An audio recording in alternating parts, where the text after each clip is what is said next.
जय श्री कृष्ण। अनिरुद्ध जी महाराज, जिन्हें पुकी महाराज के नाम से भी पुकारा जाता है। जी हाँ, आज हम अनिरुद्धाचार्य जी के जीवन परिचय से आपको अवगत करवाएंगे।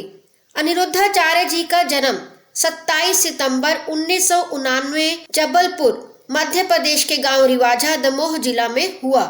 अनिरुद्ध जी के पिता का नाम श्री नरेश तिवारी और माता जी का नाम श्रीमती छायाबाई है। अनिरुद्ध जी की पत्नी श्रीमती आरती तिवारी जी हैं, जिन्हें भक्तगण गुरु माँ या गुरु माता के नाम से भी जानते हैं। अनिरुद्धाचार्य जी के 2 पुत्र हैं। अनिरुद्ध जी के बचपन का नाम अनिरुद्ध तिवारी था।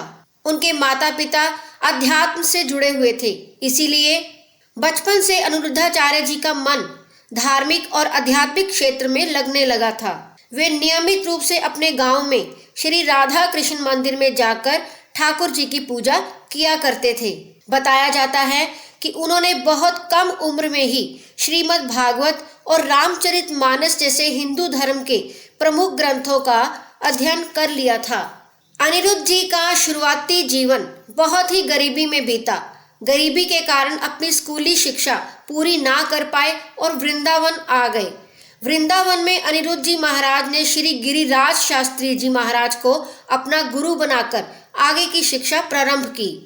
इसी के चलते उन्होंने वृंदावन में कई सारे सनातन ग्रंथों का अध्ययन किया। इन्होंने अपने करियर की शुरुआत भक्ति गायन और कथावाचक के तौर पर की और फिर लोगों द्वारा उन्हें बहुत ज्यादा पसंद किया जाने लगा। अनिरुद्ध जी महाराज लोगों के तनाव को हास्य के साथ कम करते हैं, अपमान का मजाकिया जवाब देते हैं, जिससे उनके अनुयायी उनसे और भी ज्यादा प्यार करने लगे हैं। कथावाचक के माध्यम से आचार्य जी लोगों की धर्म के प्रति आस्था को बढ़ाने का कार्य करते हैं। अनिरुद्धाचार्य जी महाराज आध्यात्मिक गुरु और कथावाचक के साथ ही समाज सेवी भी हैं। पूज्य श्री अनिरुद्धाचार्य जी महाराज ने अपने जीवन को मानवता की सेवा में समर्पित किया है। उन्होंने गौरी गोपाल वृद्ध आश्रम की शुरुआत की। वृंदावन में स्थित यह आश्रम एक निशुल्क आश्रम है। यह आश्रम वृद्धों के लिए है जो अकेले हैं और अपने परिवार के द्वारा त्याग दिए गए हैं। श्री धाम वृंदावन की पावन पवित्र भूमि पर पूज्य महाराज जी के द्वारा अनेक सेवा प्रकल्प भी चलाए जा रहे हैं। अन्न क्षेत्र के समान दान न पूर्व में हुआ है, न अब है, न आगे होगा, क्योंकि देवताओं की, देवियों की, पितरों की इत्यादि सर्व की तृप्ति अन्न से ही होती है। इसी उद्देश्य के चलते अनिरुद्धाचार्य जी के द्वारा वृंदावन में अन्न क्षेत्र चल रहा है, जहां रोजाना 3000 से 5000 व्यक्तियों को भोजन प्रदान किया जाता है।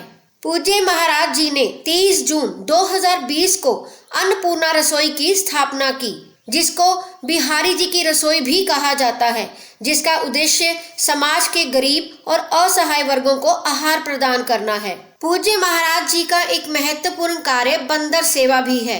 बंदर सेवा में उन्होंने बंदरों की सेवा करने का अनूठा प्रयास किया है। गौरी गोपाल वृद्ध आश्रम में एक गुरुकुल भी संचालित किया गया है, जहां छात्र वेद पुराण और संस्कृत भाषा का अध्ययन करते हैं। गुरुकुल का उद्देश्य युवा पीढ़ी को भारतीय संस्कृति और मूल्यों से परिचित कराना है। पूज्य श्री अनिरुद्धाचार्य जी महाराज गौ सेवा भी कर रहे हैं। गौ माता एक जीता जागता जागृत भगवान ही है, जिसके अंदर सभी देवी देवताओं का वास होता है। अनिरुद्धाचार्य जी महाराज आजकल सोशल मीडिया पर भी छाए हुए हैं। उनकी पॉपुलैरिटी इस कदर बढ़ चुकी है कि उन्हें कई रियलिटी शोज में भी आमंत्रित किया जा चुका है। लोकप्रियता के कारण उन्हें लाफ्टर शेफ, अनलिमिटेड एंटरटेनमेंट की शो पर एक अतिथि के रूप में आमंत्रित किया गया। आचार्य जी को बिग बॉस में भी भाग लेने की पेशकश की गई, लेकिन उन्होंने इस प्रस्ताव को अस्वीकार कर दिया और कहा कि यह शो उनकी संस्कृति और मूल्यों से मेल नहीं खाता। हालांकि शो के भव्य प्रीमियर के दौरान अतिथि के रूप में उन्हें आमंत्रित किया गया। ब्रिटिश संसद के द्वारा 2023 में World Book of Records London सितंबर 2023 तक श्रीमद् भागवत कथा और अन्य आध्यात्मिक प्रकटीकरणों के सबसे अधिक यूट्यूब सब्सक्राइबर्स के लिए अनिरुद्धाचार्य जी को 2024 में एक अमेरिकी विश्वविद्यालय ने डॉक्टरेट की उपाधि प्रदान की।